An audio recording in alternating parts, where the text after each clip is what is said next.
Well, let's talk more about yesterday's events now. We're joined by Dr. Ivor Sarakinsky from the Wits School of Governance. Dr. Sarakinsky, good morning, and thanks for your time. Let's take it further. We have Cosatu saying that we invited the ANC to send someone. The conspiracy theorists among us might say, did somebody set the president up for failure yesterday? How do we view all of this? What do we take from what happened yesterday? Was it a bad judgment on the part of the ANC? Was it a calculated move? How do we look at it?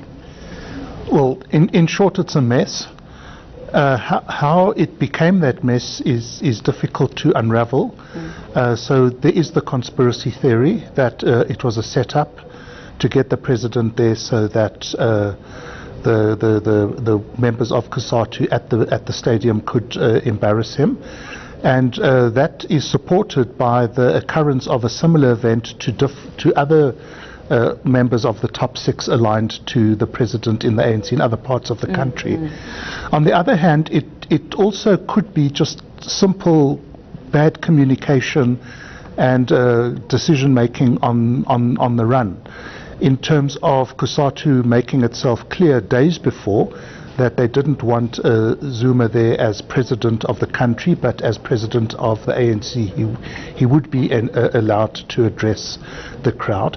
And because that wasn't made clear, perhaps the membership didn't get that message. Perhaps the leadership of Cosatu, sympathetic to the president, tried to ram it through in terms of bolstering his stature in Cosatu, because we know Cosatu has been against Zuma and pro-Ramaphosa for some time now, so there are no secrets there.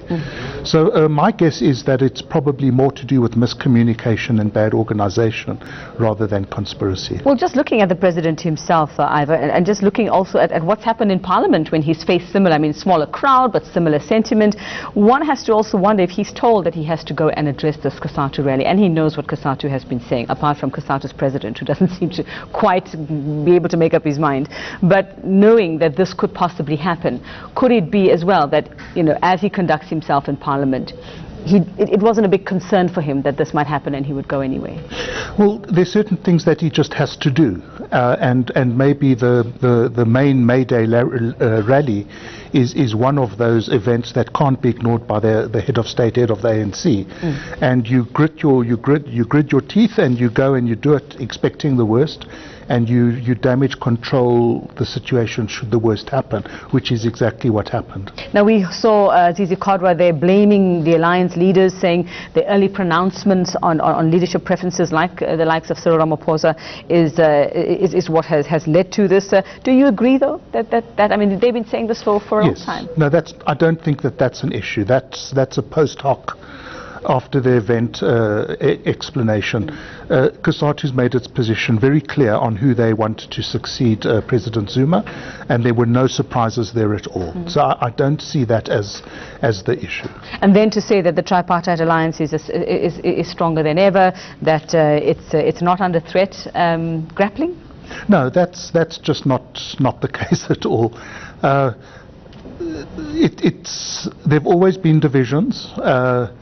The divisions are up front, they're more intense than ever before, and it's just ironic that in the year of unity in terms of OR Tambo, everyone's saying that we must rebuild unity. Well, there is no unity. Put that on the table and reconstitute the alliance perhaps on the different interests that the partners now have. But this continuing talk of unity just doesn't reflect what's happening on the ground. It's Cosatu's in a relationship with an abusive partner, and this has been going on for a long time. And every time Cosatu doesn't get what it wants, and the Communist Party don't get what it wants in the tripartite alliance, we see the disunity. And they always come back in because they don't have a power base on their own to engage the ANC. They're dependent on their relationship with the ANC, and for that reason they'll always come back in until they have an independent political power base. And let's look very quickly before we end at what this says about what's going on within the ANC as well. I mean, like you said, we invited the ANC, they chose to send the president. What is it saying? And while we're talking about we endorse, but we shouldn't endorse, it's too early, let's not say this. What is it saying about the choice to send President Jacob Zuma, who you know is obviously not a favorite? What is it saying about not asking Cyril Ramaphosa, can you make yourself available to make the party look good so this doesn't happen? What story is it telling about what their choices are from within the party? Well, there must have been some discussion amongst the top six as to who was going to go where. And I think that the Zuma faction prevailed in stopping Ramaphosa going to Bloemfontein, because he would have got a rousing ovation, and that wouldn't have sent out the right signals in terms of the succession struggle. So if he wasn't going, it sent out a message